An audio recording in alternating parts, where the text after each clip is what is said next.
Holi, Paletitas. Welcome to the latest episode of Las Paleteras. Para los que son nuevos a este pachangón, I'm Ana Sheila. And I'm Jose Richard, alias Nalgona. And I'm Cesar Camacho, and this is the podcast where you get free therapy, but we're not liable. Okay? Remember that. This season, we're introducing a new segment que se llama Dicen por ahí. O sea, rumor has it en inglés.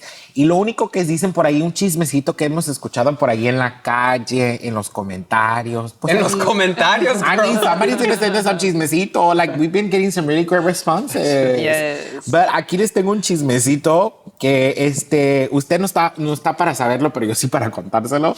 Nos acabamos de enterar que la César y yo somos hermanas de leche. I'm lactose intolerant, so I don't know. No es cierto. And what does that mean, Nalgona? Hermanas de leche. I never heard that term. That we suck the same dick. But the real chisme, que es mi primo. Girl, I can't. I'm not having sex for like 6 months now. Pues hablando de eso, dicen...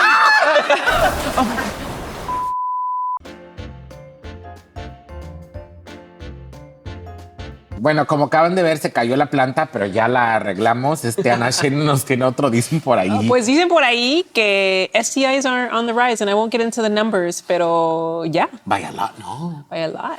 Yeah. ¿Por qué será? Stay safe, everyone. Yeah, what do y'all think? Like, why? A ver, let's be real. Let's be real. You guys had an STI before?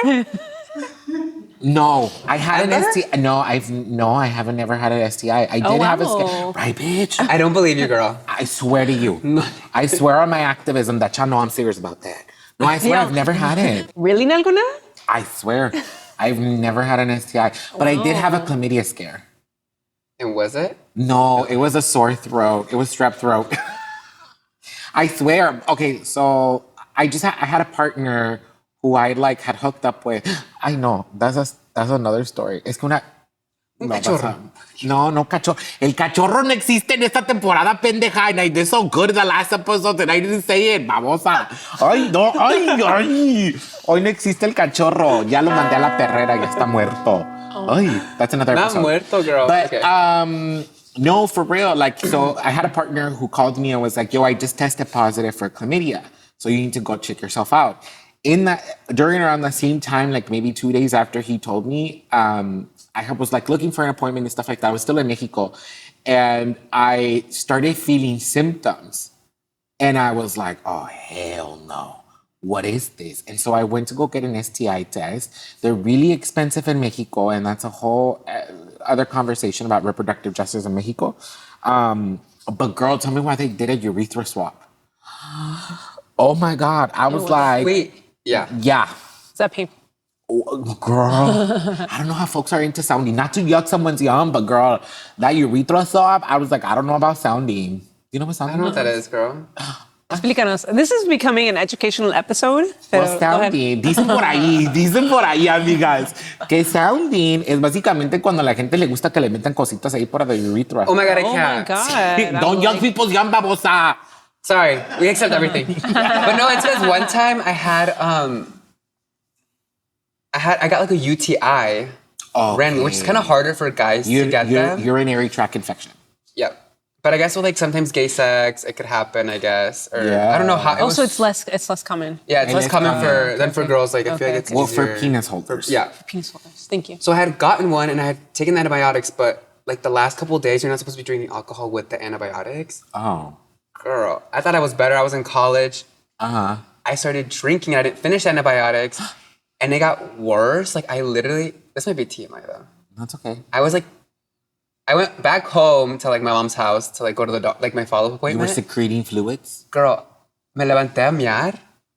Uy, and I was peeing blood. And I freaked Oh my the fuck God. out. But it was so scary. not like blood, but it looked almost chunky. Like clots?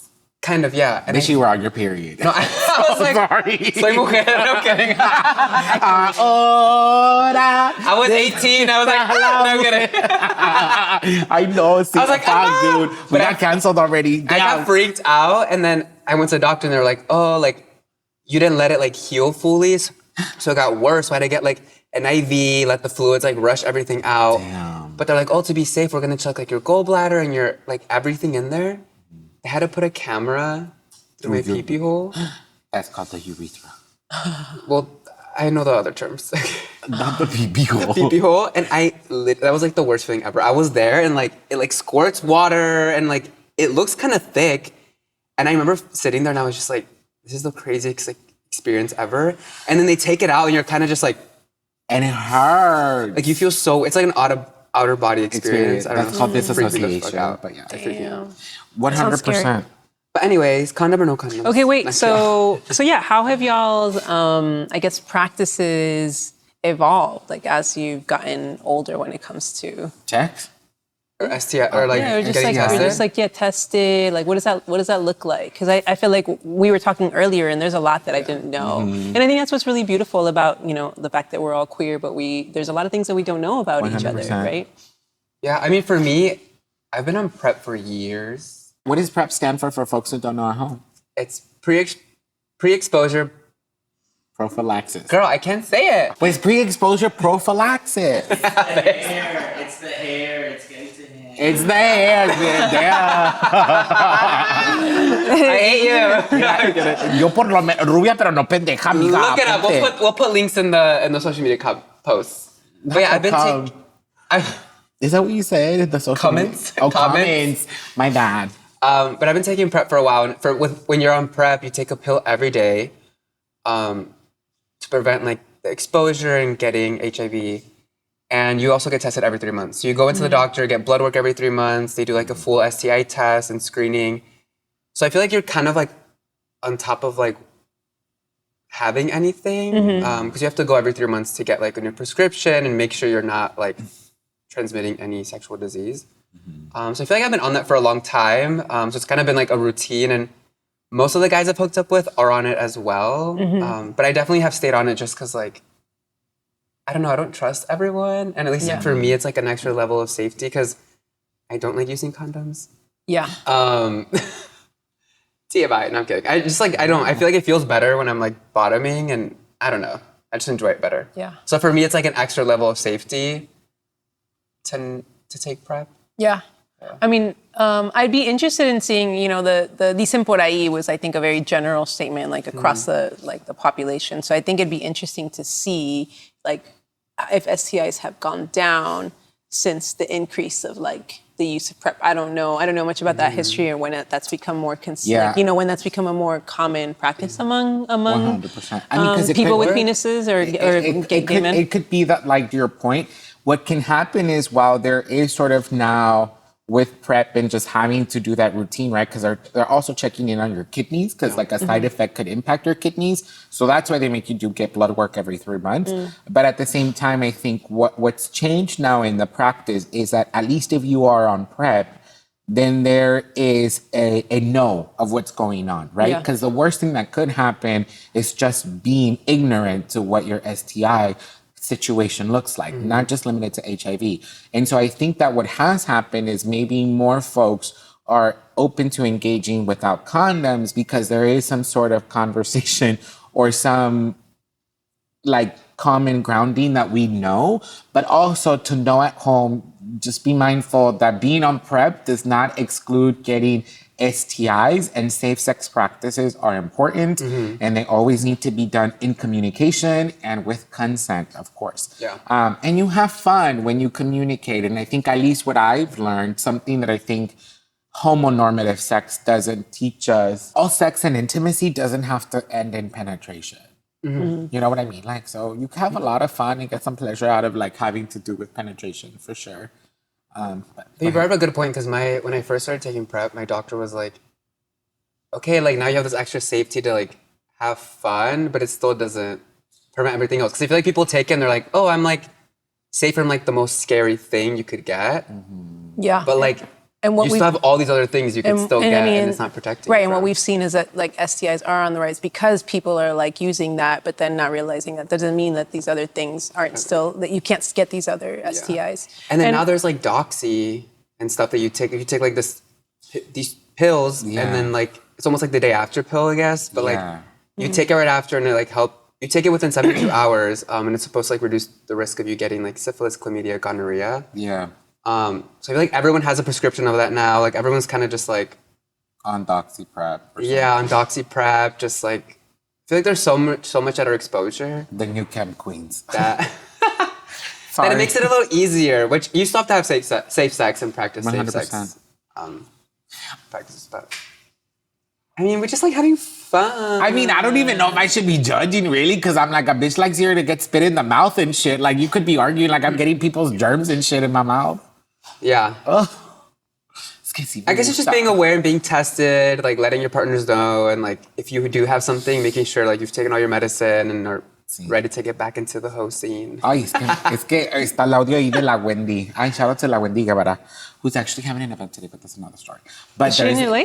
No. Yeah. Oh, she's in LA. Oh, very But cool. she, there's this TikTok that I saw. It's so good. I want to do it. But she was like, ay, es que a mí me mama que me agarren así los caritos, cabrón. Y después de que, uy, uy. I was like, ay, sí, me gusta, amiga. You're like, sí soy. Sí, ay, sí, bebé, sí me identifico. Ay, no, qué fuerte. So a lot of this conversation, let's also be mindful, is for folks, or at least like who are penis carriers and penis holders.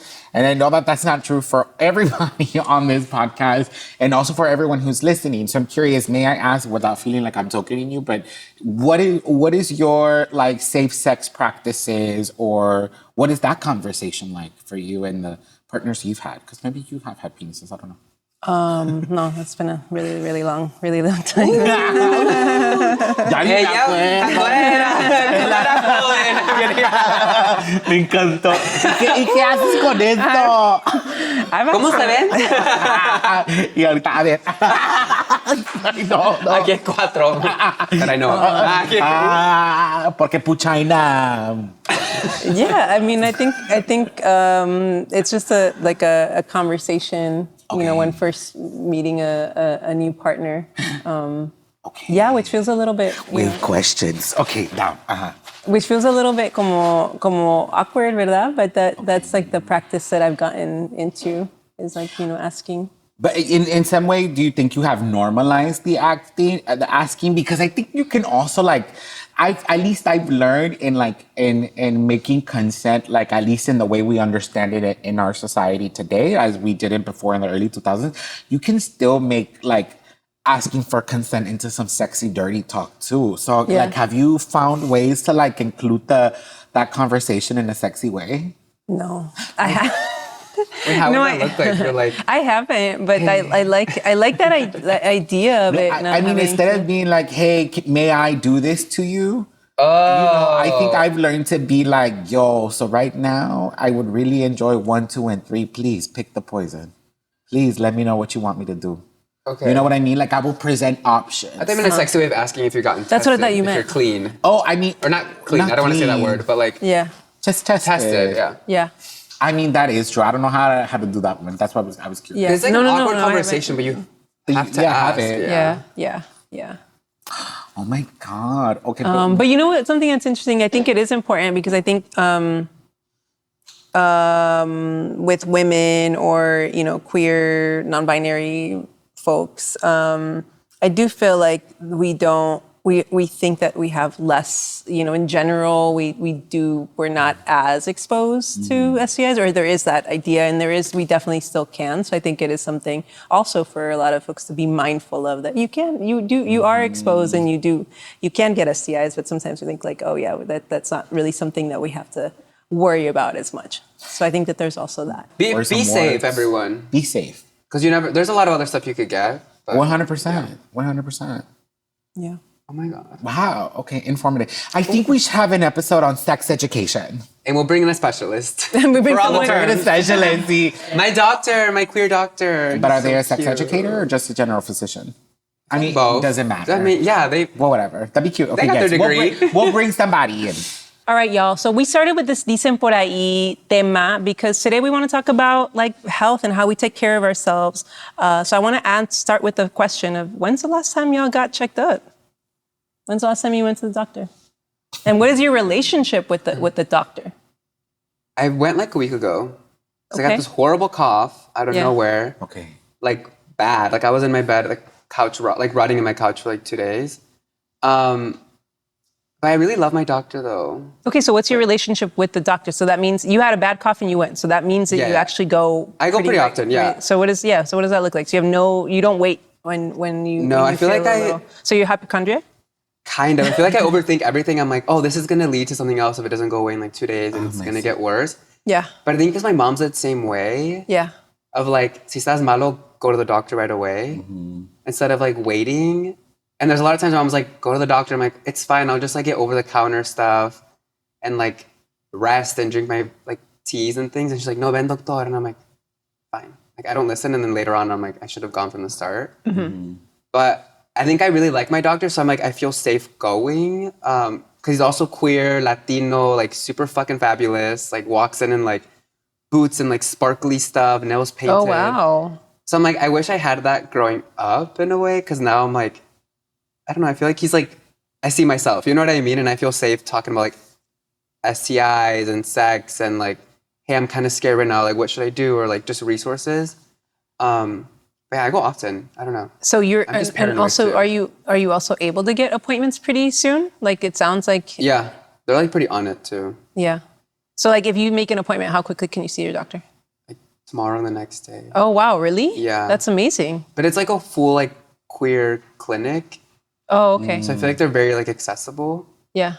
Because I tried to go into an urgent care and I had like the worst experience. The lady was being like, she didn't understand what I needed from her, like prep wise and pep wise. And I just kind of like wanted to avoid that.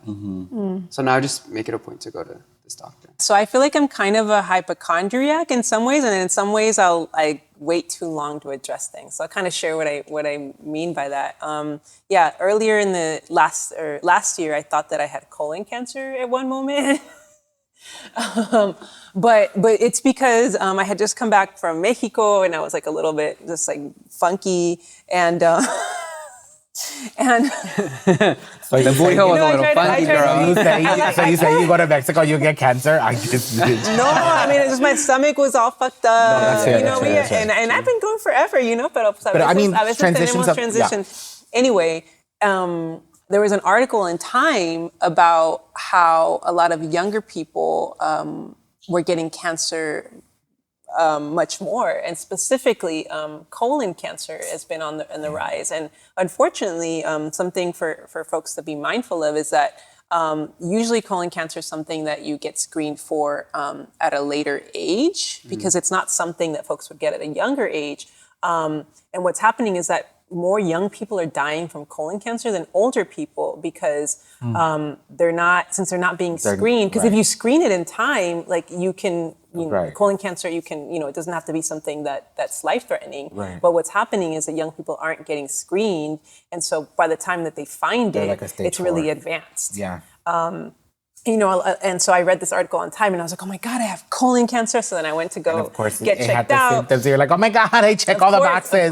Of course. Ay, my Al sister. final, like, no, estaba todo bien. But I mean, I was grateful because that hypochondria helped me, like, get my blood work done and see, that I was healthy in all these different ways and that I was okay. Did you go to the doctor and say, I want to get screened for colon cancer, or? No, I think I just got checked for the things that would lead up to, yes, let me look at these levels. Right, so they looked up, Okay. they checked my like urine and my poop and those things, and then they like confirmed that I You was had to chill. do a stool sample? I did. Oh my God. That was my first time doing that. I've never done that one. Yeah. Wow.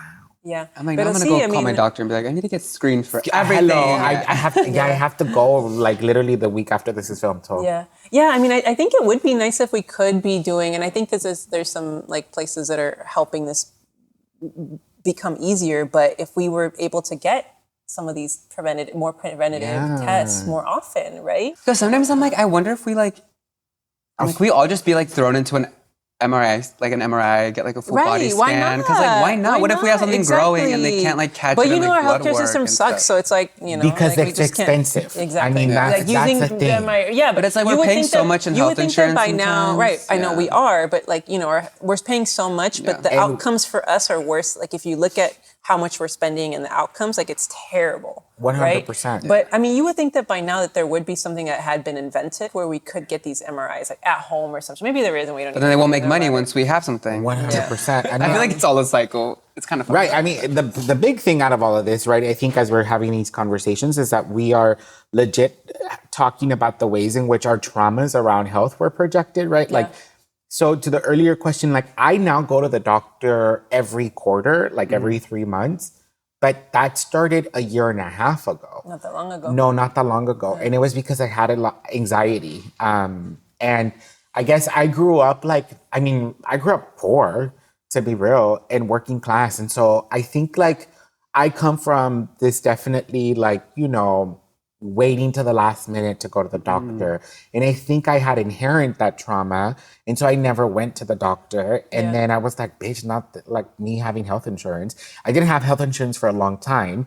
And then now that I do, and I've had it for a couple of years now, I mean, I forgot because I had normalized not going to the doctor, you know? Yeah.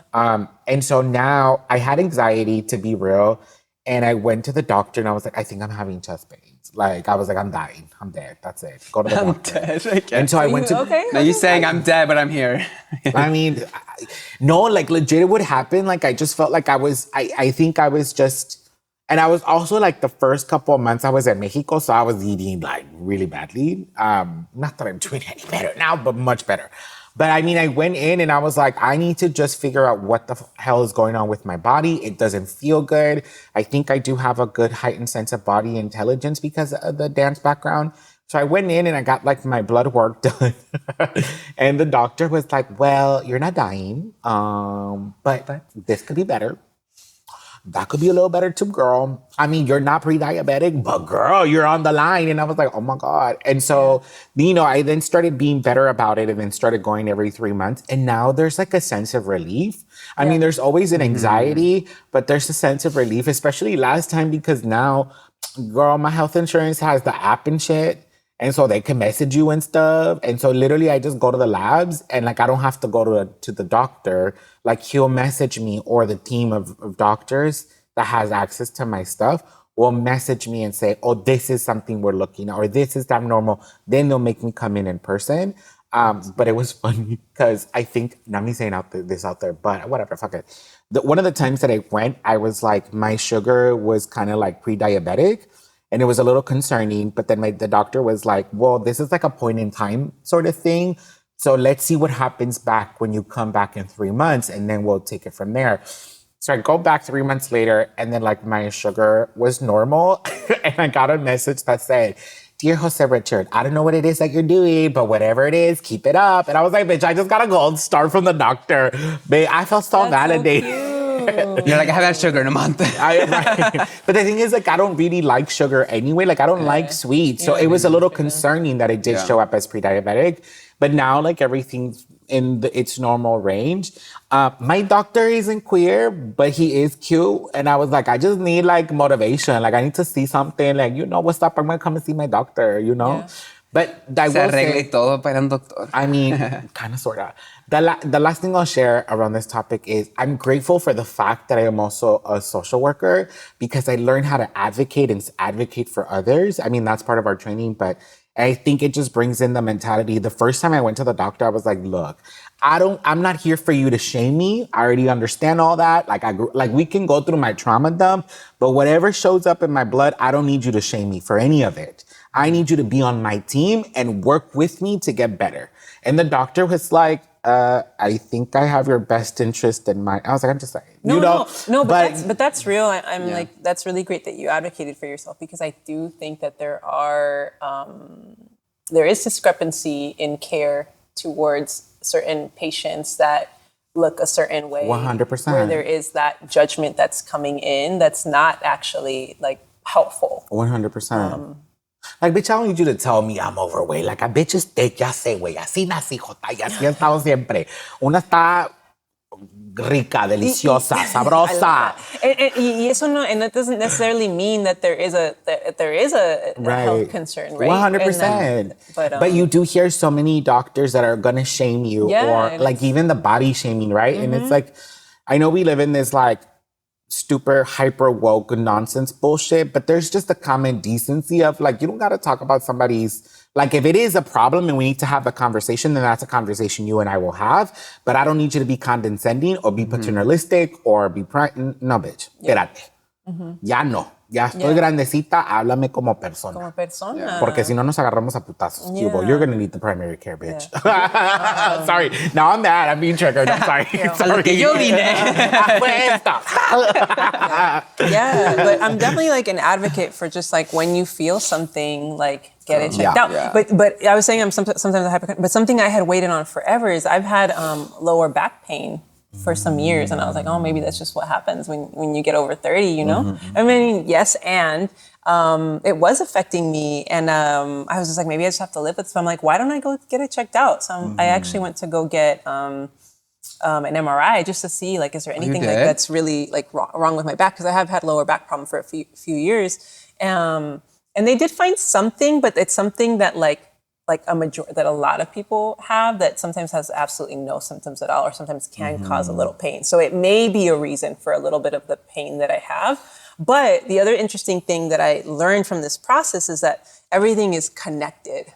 And that was a good reminder for me, both like, you know, mind, like within our body, and also like, you know, todo está conectado, no? But even within your body, and I say that because one of the things that I haven't addressed for a long time is that I walk like I wear off part of my shoe more than the other. So I like walk. So a lot of my shoes están like desgastados on one side. It's like I walk kind of like, imbalanced. I walk like this. And so my shoes will be totally worn out on one side. And I'm like, I'm walking incorrectly. So I finally I've never been to a podiatrist, but I went to a podiatrist because I'm like, I know this is not good. And then they told me that I didn't have a lot of cushion in my foot, and because I injured my foot a while ago. Y'all remember? Yeah. Y'all remember in our trailer? If y'all see our trailer, you can see. But I injured my foot, and I didn't understand why, because I was playing tennis, and I'm like, how did I even hurt my foot this way?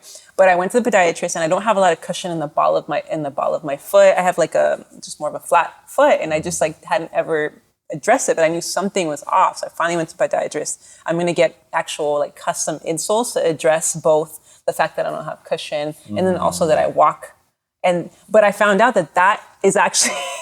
Now you going? Never mind. Le van a poner un taconcito al otro lado para que camine bien. Para que camine bien. Y la coja por aquí, que la coja por allá. Pero el punto is que that could also has had an impact on my back. So how I've been walking has actually contributed. You may have like unbalanced pelvis.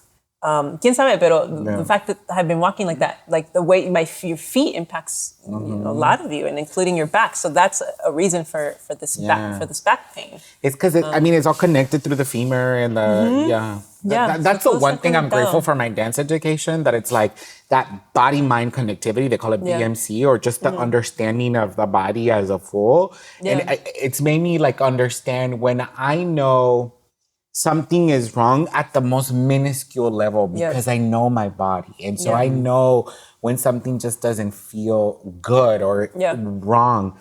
And also, I think the body knows the trauma that it houses, right? And so, like, when I was in New York in 2013, not me, like, popping my knee because a bitch was twerking and shit. And so there's a chronic injury or pain that I have there, but I don't think nothing's wrong. Yeah. The only thing that happens is that it's at my knee, I think, after a while, if I'm dancing a lot, especially now, like, this pain comes up, and it's just a reminder that I've had that injury before, and it's my body being like, bitch, be careful. Yeah. You know what I mean? And it's such an interesting thing to think about, like, the way that the body literally has memories. Like, me duele la rodilla. Ay, señora, ya estás en treintona. Uy, pero bien para andar en cuatro gateando, ahí no te duele. Ay, no, como quién y quién. So what did y'all learn in la casa, like, about the doctors? Like, what example did you see from your parents? What was their relationship? I know sometimes that can really... Before we answer that question...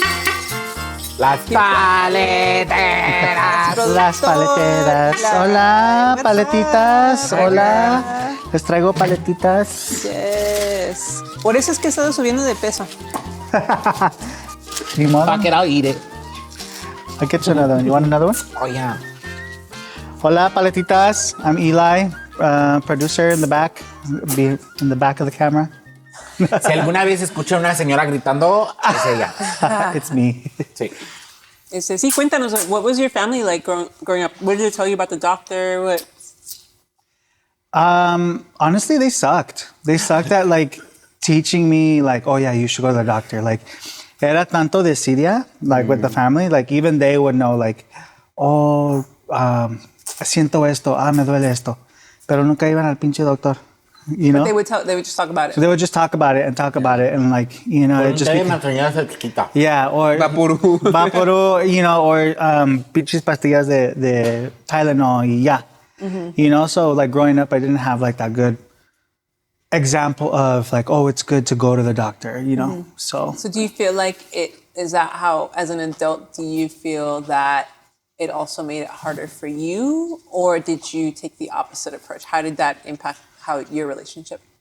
After I started working and like had my own insurance, that's when I was like, okay, I'm gonna take advantage of this. I'm paying for it, so let me go to the doctor. And then that's where I started like telling my mom like, oh, you should go to the doctor. You should go to get some blood work. You know, it's like, yeah. And I think too, it's because why they didn't go is because it used to be such a hassle, like to go to the clinic and then no one spoke Spanish there. So exactly. So ahí andaba, you know, traduciendo like in broken. No te escucho bien porque está Esta chupona.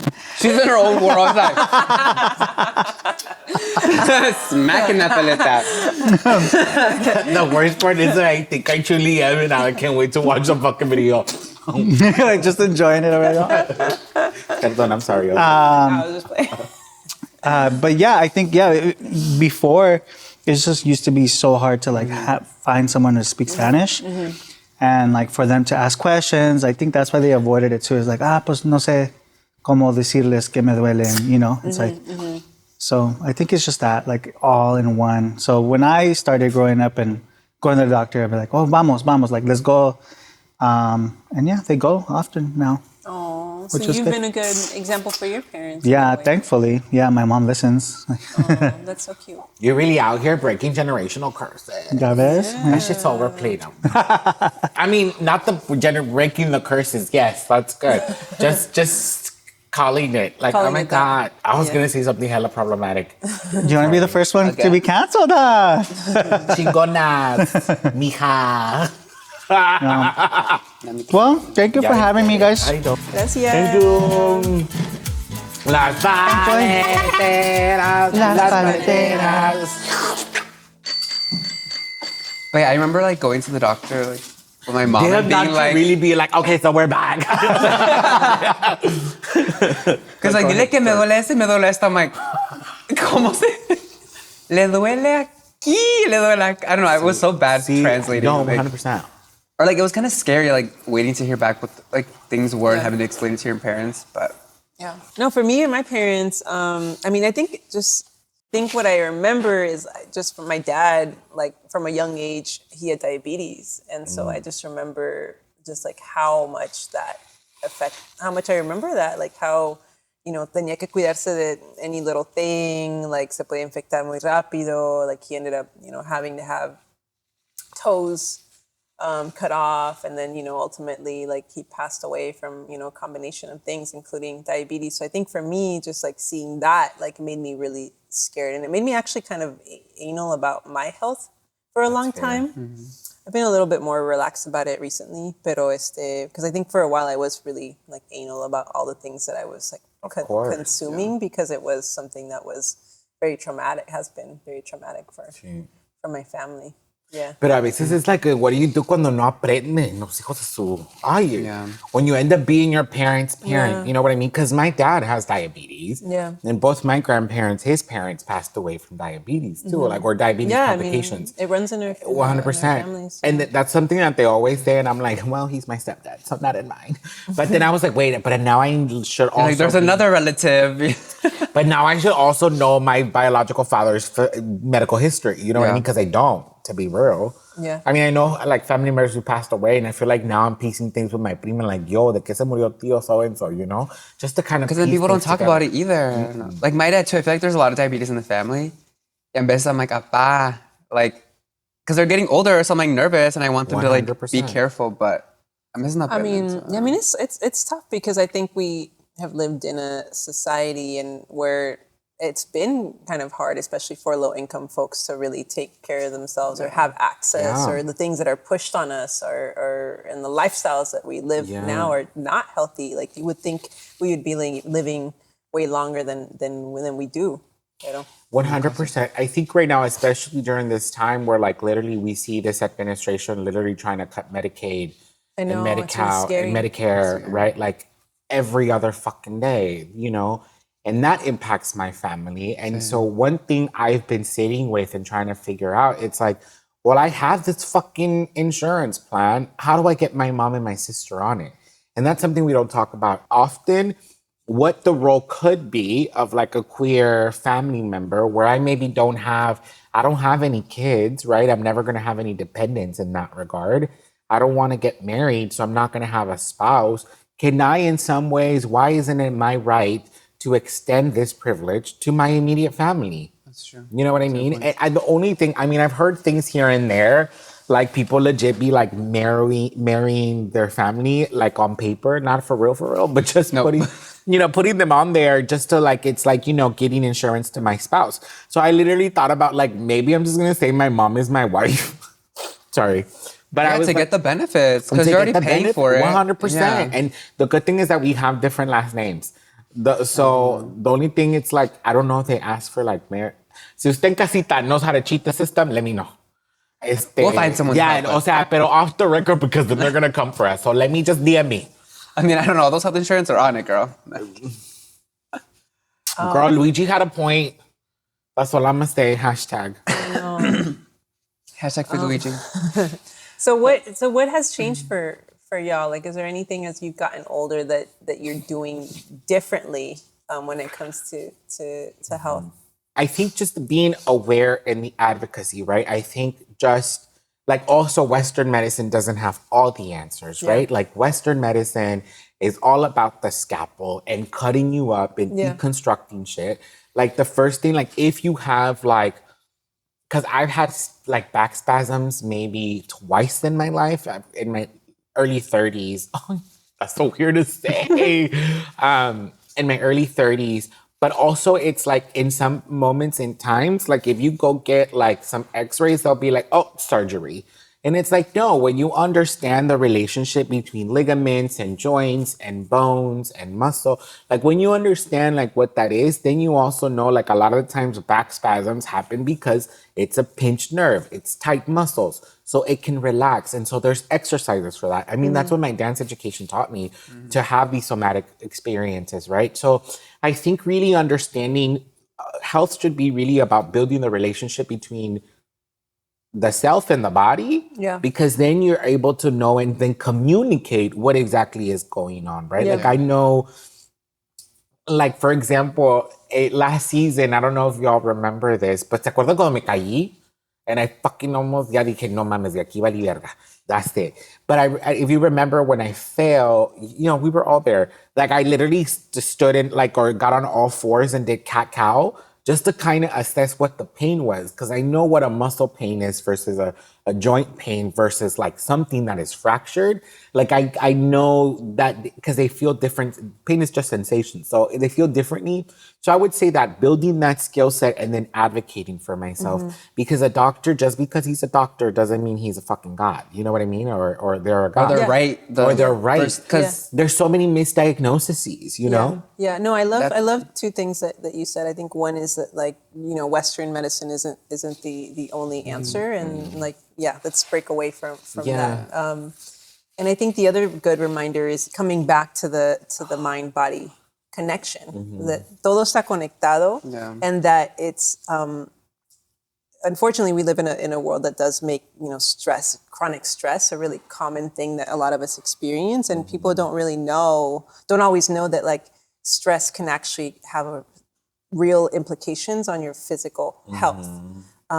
Because what's happening when you're really stressed is that your system, like your body doesn't recognize the difference between the stress of like like someone chasing, like an animal chasing you, and you're 100%. like doesn't know the difference between that kind of stress and the stress of like just being in a work situation, 100%. right? And so what happens when you're in that high stress situation is that your body's making sure that you can respond to the stress, and so it's suppressing your other systems that like take care of you, right? And so that can lead to physical consequences, and so high stress, chronic stress can actually contribute to strokes and other real like life-threatening ailments, and it's us not being able to properly take care of that, manage stress is what can have some real implications. So that mind-body connection, how we respond to that is so important, and how we build an environment to better take care of ourselves, right? I feel like I found like a good medical team because my therapist is also queer and Latino first gen. So I feel like comfortable sharing a lot of things. But again, mind-body connection. yeah, mind-body connection. Yeah, that is a lot. Yeah, my whole therapy journey has been great. Wait, and didn't you start that as During this Las podcast? Paleteras? Yes, and now I'm like, what, 5 months in? ¿Qué la traumamos o qué? Is that what No, you're I was saying? realizing my No, traumas she as you guys spilled yours. We helped them recognize them. I knew my fuck ups were gonna help one day. Helping the youth. No, I'm kidding. Ya voy a los 30. But no, something you mentioned right now is like the second opinion, because my sister had cancer growing up, and she had to go through chemo and all this stuff. So I feel like my parents have been very like triggered from a young age to like always get a second opinion, making sure you go to the doctor because uno nunca sabe. And Of course. my sister's journey, I feel like, could have been prevented if the first doctor would have caught it.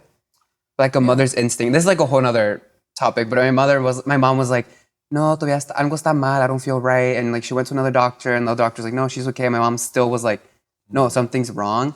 But by the time she went to the third doctor, like the cancer was like, had spread a little too far. And like now my sister's great. She's like healthy, is a nurse now, wants to help little kids too. But I think that level of like stress and that trauma my parents went through, and like I saw my sister go through, I'm always a little paranoid. So I'm always like, I need a second opinion. Or like my parents are always like, get a second opinion here or in Mexico, and like make sure you're healthy. And for me, the eye doctor is the one, because my sister had cancer in her eye, the one that I'm always like freaking out about. And I always like tell a new eye doctor, like my sister had this, like just making sure my eyes are okay, because That's so interesting. she had to like lose an eye when she was younger. Yeah. Yeah. So I feel like a lot of times like that trauma makes you like 100%. overthink everything, overanalyze everything, and then like every little thing like scares you. But Yeah. yeah. I think that's the one doctor, like going to the optometrist is like the one place I feel okay. Yeah. Because I've worn glasses since I was in second grade. And like they so- check them, but And it's been, I mean, but that's a very, Specific, yeah. 100%.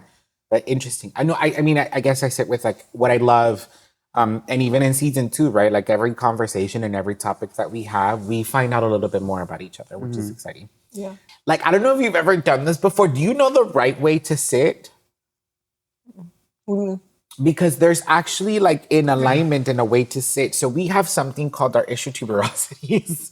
the right way to sit when you poop? I'm kidding. I mean, that's 'Cause that one too. But do you know how the pelvis is shaped like this? Like a little butterfly? So you sit, you're supposed to sit, they're called the sit bones. They're called issue tuberosities. But you're supposed to sit underneath that. So the trick that you do normally is you have to pull your ass from underneath you, and you sit on those sit bones. Because what happens is a lot of the times we sit on our lower back. We sit on like L5. And so we sit there. And so basically then you have to think about proper alignment is having your shoulders over your hips and your ears over your shoulders. That's Okay. where proper alignment Oh, happens. okay. And so a lot of the times we hold our head up like this too much. And so just a little something to do, and it's always good, and it helps relieve a little bit of the pressure on your back as well, because then it's pinched for a while, and then if you do that little moment, it's just like a little something to do. sacudita. A little sacudita, I like it. So si están ahí en casita, remember, saquen las nalguitas por abajo, hips, shoulders, ears. Parecen bien. I love that. Well, I wanted to ask y'all a question, but I think it actually fits into our final segment called Mete o Saca. Ay, ese.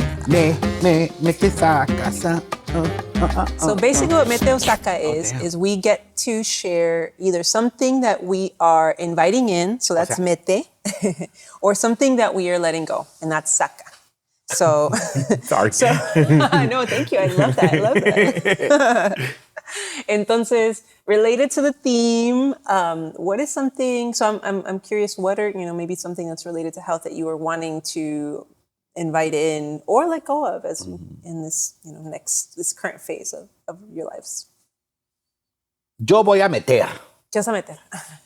I'm inviting in. Not the fist. Is it, I would say meter, ¿no? This Así, is ¿no? someone's Es yard. para adentro, ¿no? Meter. Sí, es que Wait. yo estaba metido. Metiendo to the imaginary. So we know what Nalgona va a meter. I'm gonna invite in being more proactive about getting my family and like looking into that. You know what I mean? Open enrollment is coming up in the fall, so I'm gonna invite that in to be more proactive about it and not just so reactive. So Yeah. My sister's the one that's like on it with my parents because she lives at home. okay. So I feel safe about that, but I feel like I'm not doing enough sometimes where I'm like not checking up on what the results were and stuff like that. So 100%. maybe being more mindful and more present Right. in their doctor stuff. That's cute. Okay, so you're inviting in more proactiveness or more involvement in your parents' health. También. I mean, Okay, fair, 100%. ¿Y tú qué vas a meter o sacar? Voy a meter. Ay, no. For me, I think right now, for a while, I was doing more cardio. Been trying to weightlift now, but I want to do more cardio. I think it really helps me with stress relief. So a little bit of running, so more of that. And then, ¿qué más? A little more stretching. Just like como yoga. Yoga's been hard for me, but I think I need to either get stretched or like, no. Oh my God.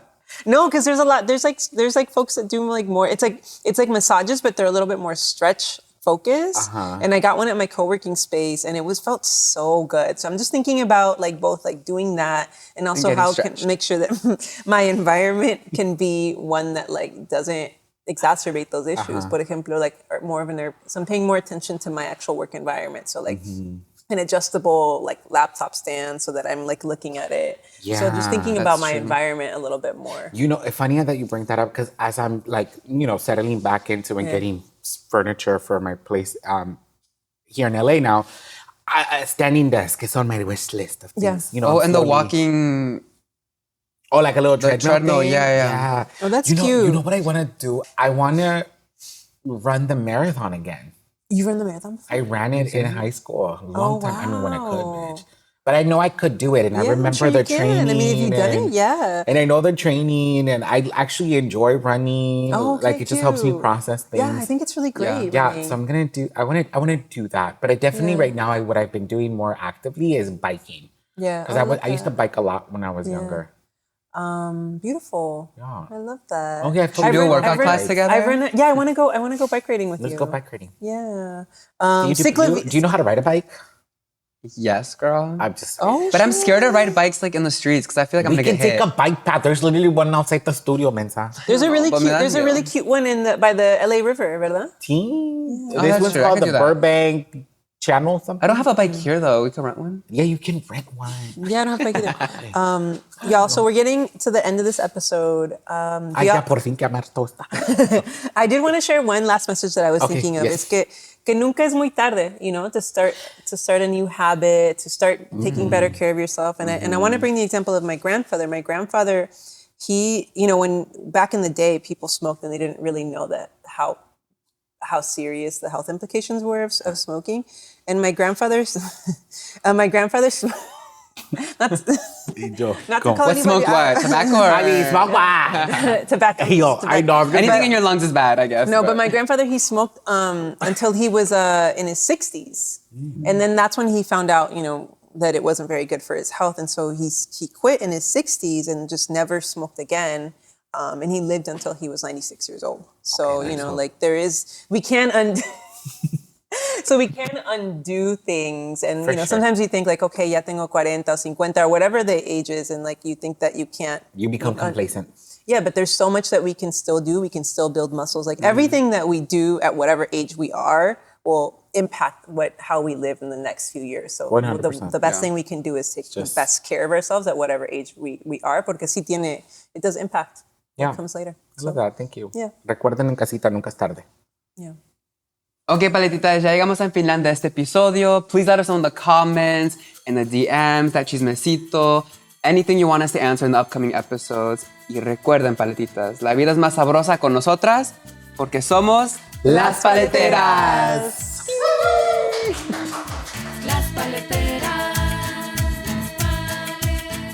Hi, Paletitas. This podcast is produced by Joel and Elpidio Perez, along with your hosts. Las Paleteras is edited by Augusto Martinez, with music by Cintia Morado and Ingrid Guijarro. Special thanks to our friends at Mitu and Sonoro for production support.